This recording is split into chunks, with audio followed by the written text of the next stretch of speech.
Ici, c'est l'école franco-arabe Grand Mosquée Pumpumre, Garoua, d'où l'enseignante Zohratou Hassana, âgée de 30 ans, passait ses journées auprès des tout-petits en tant qu'encadreuse, en tant que maîtresse. Aujourd'hui, elle n'est plus là pour donner le sourire aux tout-petits qui étaient déjà habitués à son sourire et à sa façon d'éduquer.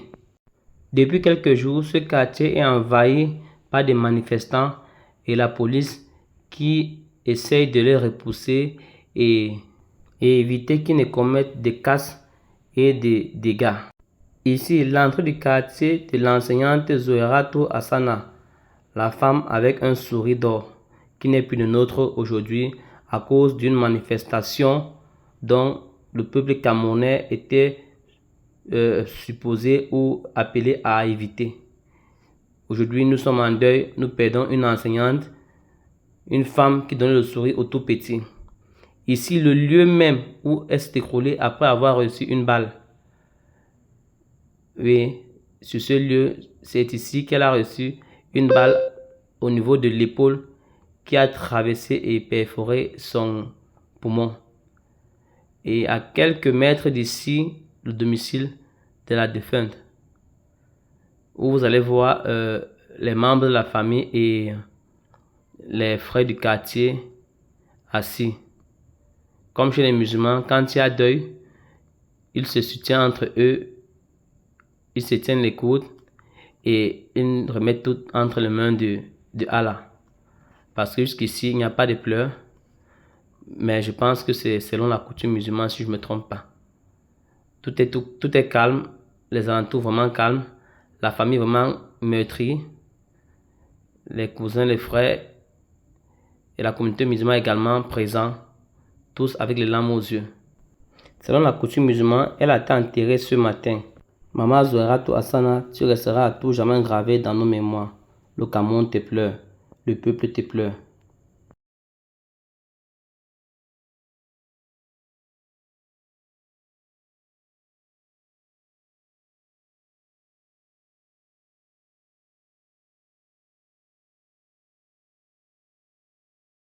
Je m'appelle Salou Miziawa, c'est-à-dire que ami et frère de la défunte, un voisin le plus proche. Donc j'ai assisté à la scène hier, parce que tout s'est déroulé ici, là où on est debout là. C'est ici là que c'était écoulé. Moi je venais de ce côté-là.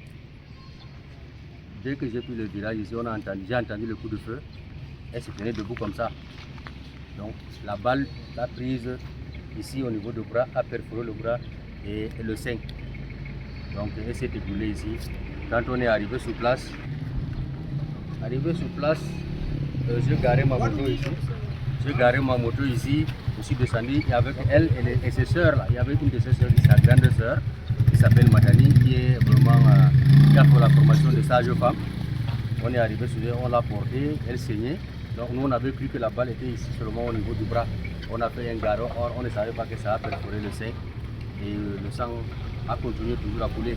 Donc il n'y avait pas de véhicule ici pour la transporter.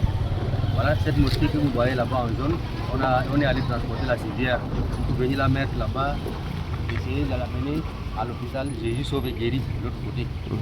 Jésus Sauve et Guéri de l'autre côté.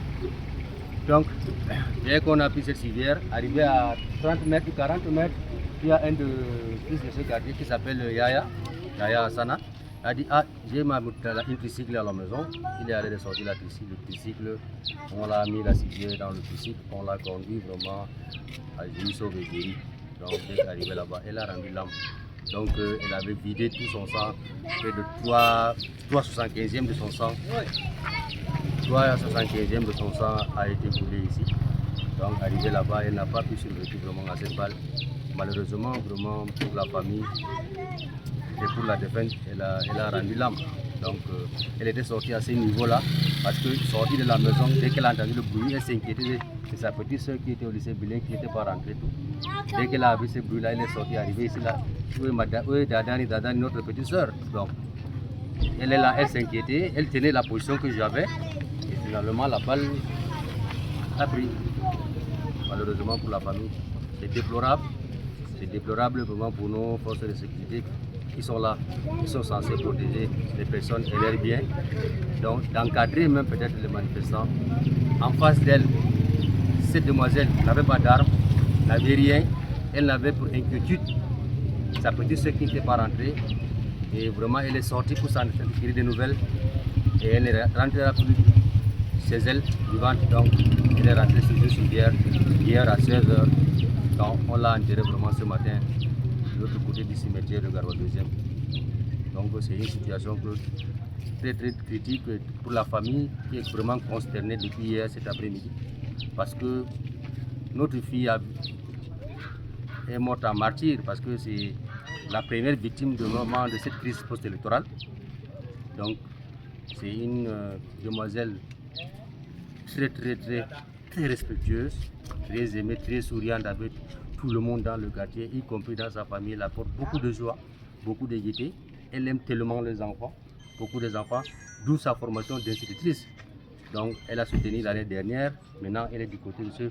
Il y a une école privée islamique, c'est là où elle enseigne. Donc, malheureusement, cette balle vraiment ne lui a pas laissé de chance. Elle a rendu l'âme. Vraiment, nous implorons le gouvernement vraiment à s'atteler pour que justice soit faite, parce que c'est une unité de la gendarmerie à Garoua connue sous le nom des épiques, qui est les brigades n'est même pas à 1 km d'ici, qui ont vraiment causé cette forfaiture, vraiment au détriment vraiment de la quiétude de cette famille et de la quiétude de la demoiselle qui est Zouera. Donc on est tous concernés, on est vraiment, le mot nous manque, vraiment on fait de l'effort pour vous relater le fait, mais jusqu'à présent, que là où on est debout sous le sang de la victime, parce qu'on a enseveli vraiment le sang là, avec le sable, vous voyez, tout ça là, c'est même resté un peu, donc c'est ici là qu'elle s'était écoulée, donc elle est passée, le vie à trépas, donc vraiment le gouvernement doit prendre ses responsabilités, il doit couvrir les enquêtes, comme je l'ai dit tantôt, parce que hier quand on a retrouvé la nuit, son oncle, M. Amadou Hadi, connu sous le nom de Guili, et allait déposer plainte au niveau de la CEMIL, vraiment de cet événement malheureux qui a survenu dans notre famille. Ils nous ont dit vraiment que même cette balle n'était pas identifiable parce qu'elle n'avait pas de numéro de série. Donc est-ce que ces genres de balles peuvent circuler?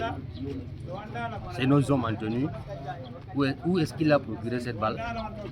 Est-ce qu'en tirant avec cette balle, ils vont essayer de travestir vraiment le fait, parce qu'ils ont largement le temps, parce qu'ils sont en train de dire dans leur milieu que apparemment dans la foule il y avait des gens qui avaient des larmes, mais personne n'avait une arme entre ses mains, et c'était même des petits enfants curieux qui étaient sortis de ce quartier pour aller voir ce qui s'est passé, parce que les véritables personnes qui foutent ces désordres n'étaient même pas là, n'étaient même pas dans cette zone, mais vu la masse des petits enfants de 15 ans, 16 ans, 14 ans, 12 ans, et les femmes en particulier, parce qu'il y avait une pléiade de femmes ici, une quarantaine ou une cinquantaine ici, qui étaient là présentes, y compris la défense du Zouera.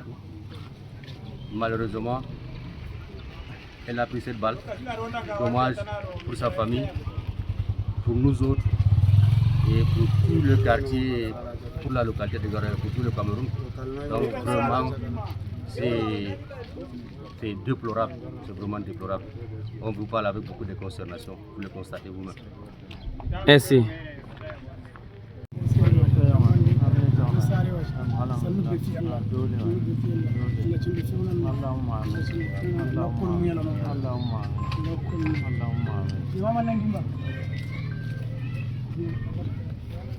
On peut constater ici, nous sommes en plein deuil.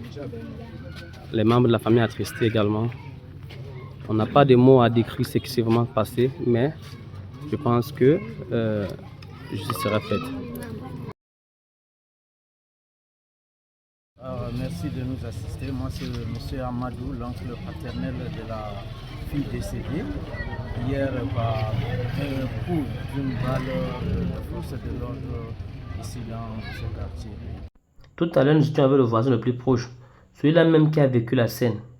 Nous avons posé quelques questions et il nous a expliqué avec plus de détails ce qui s'est passé. Et nous venons auprès de vous maintenant pour vous poser la question, à savoir, comment est-ce que vous tenez le coup? Le coup, il est dur. Mais bon, je n'ai pas vécu l'événement quand même en direct comme mes voisins, puisque étant que je suis un reporter comme vous, j'étais hors de la ville. C'est en rentrant qu'on m'informe que voilà, ma fille a été touchée et qu'on l'a amenée d'urgence dans un centre de santé le plus proche où il n'y avait même pas encore une voiture pour le transporter. On était obligé de la transporter dans un tricycle difficilement qu'on n'a même pas pu arriver à temps, puisque le quartier était tellement pollué de gaz lacrymogène que personne ne savait là où aller ou quoi faire. Alors c'est là où que je suis rentré et j'ai vu que la fille a rempli la mort. Et d'après les commentaires, ce n'est même pas les commentaires, d'après les informations que j'ai recueillies auprès de mes voisins et des habitants du quartier, que vraiment la personne qui a tiré, c'est une balle à bout portant qu'il a tiré sur la fille. Ce n'était même pas un coup de fusil d'information ou quoi que ce soit. Il peut très bien flexer et prendre une décision et lancer la balle, parce qu'il avait tiré 2 balles, d'après ce qu'on m'a dit. Une balle n'a pas atteint d'abord le cible et puis à l'époque, il a recommencé. Donc voilà comment ça s'est passé. Vraiment, je suis vraiment désolé. Nous qui savons l'armée camerounaise est censée protéger son peuple et aujourd'hui ils viennent vraiment nous tuer. Donc ça veut dire qu'ils n'ont pas prêté serment pour garantir la sécurité de la population. Je suis vraiment désolé pour cette armée camerounaise. Moi, c'est Abdul Razak Sana. Je suis le grand frère de Zouahira Touassana. Voilà. Aujourd'hui, ce matin, sur les réseaux sociaux, je lisais sur certaines pages qui disaient que ma soeur a été tuée par un civil. Elle a été tirée par un civil. Ce n'est pas un civil. C'est vrai que d'après les témoignages, il était en civil, mais il y avait des policiers, il y avait 6 policiers autour de lui et il portait un gilet. Les gendarmes ou les policiers? C'est les gendarmes. Ok. Gendarmes, vous voyez, il portait un gilet par balle. Mais en civil? Oui, mais lui, il était en civil parmi eux. Voilà. Il était avec eux. Oui. Armée? Oui, avec l'armée. Il était avec eux. Donc d'après les témoignages, donc beaucoup de gens l'ont vu. Et c'est lui qui a tiré. Donc j'ai tellement été surpris ce matin de voir que Zouahira a été tuée par, elle a été tuée par un civil. Non, je suis été, ça m'a fait vraiment un genre. Voilà. Et ce matin, notre oncle paternel est parti récupérer le genre de mort. Mais apparemment, il y a les gens qui sont partis dire à l'hôpital de ne pas lui remettre ce document. C'est le commandant depuis. Voilà. Donc il y a les gens, les hommes en train sont partis là-bas. Ils ont dit aux médecins de ne pas remettre le rapport balistique. Voilà, le rapport balistique à l'oncle. Donc hier, l'oncle est allé à l'hôpital pour avoir... Ce matin? Ce matin. Oui. Ce matin. L'oncle est allé à l'hôpital pour aller récupérer le rapport balistique, donc le certificat de genre de mort.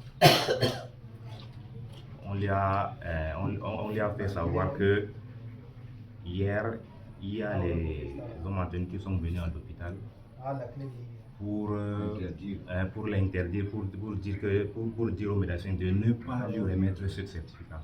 Ce rapport, oui. Ce rapport. Et si dans le cas de ne pas écrire ce qui était vrai. Voilà. Dans le cas contraire, il ne doit pas mentionner. Voilà, ils sont partis intimider les médecins. Nous sommes à présent à Pompomré, un quartier de Garoua. On espère vraiment que l'État camerounais va prendre des mesures par rapport à cet incident. Avec 6 éléments. ça qu'il nous a Donc dit. ça veut dire la manifestation était loin au goudron. C'était loin là-bas. Loin au goudron. Nous sommes ici à quelques mètres du goudron, pratiquement il faut dire 30 mètres du goudron, 50 mètres du goudron. Donc ils sont entrés jusqu'à ici à l'intérieur pour... Là-bas, hein, il était là-bas pour tirer, peut-être 150 mètres. Devant la mosquée, là, que vous Devant voyez la là-bas, mosquée, comme vous voyez là-bas. Là. Oui. Et les témoins, il y avait les gens dans la mosquée là qui l'ont vu. Après avoir tiré, il était entré dans 2 maisons. Il est parti demander, c'est l'autre là, où sont les enfants qui sont... Il a vu les enfants ici. La personne qui a tiré. Quand on a retiré le corps, il est parti là-bas. Après, selon le gardien de Sauve-Guéry, il nous a dit que le commandant est venu ici. C'est ce matin qu'on est surpris pour faire les gens de moment. L'oncle du défunt, hier soir environ de 15h20 comme ça, n'est-ce pas, les troupes de la gendarmerie sont descendus, n'est-ce pas, vers la grande mosquée. Et 2 à 3, 4 gendarmes, n'est-ce pas, sont descendus de leur voiture. Et puis, n'est-ce pas, entrés dans les quartiers. Et le premier, n'est-ce pas, a eu à tirer 2 balles comme ça. Et puis la balle, n'est-ce pas, par hasard a pris ma nièce. Ce qui paraît, et selon les témoignages de la population, on dit que cet homme armé n'était même pas en tenue. Oui, il n'était pas en tenue. Mais il était armé, avec un gilet pare-balles. Oui. Vraiment, nous sommes vraiment désolés par rapport à l'incident. Je pense que l'État va prendre des mesures vraiment très sévères par rapport à cet incident. Ah, oui.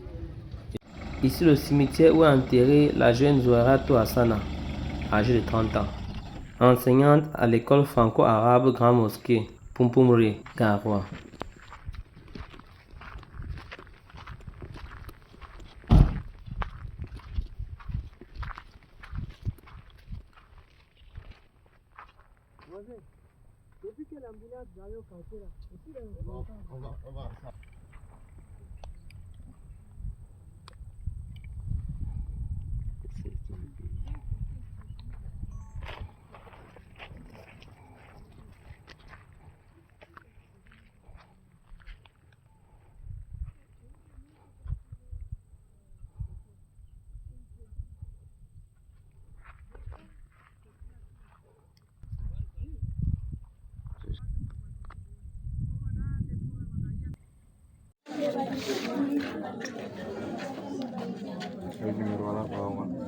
Voilà.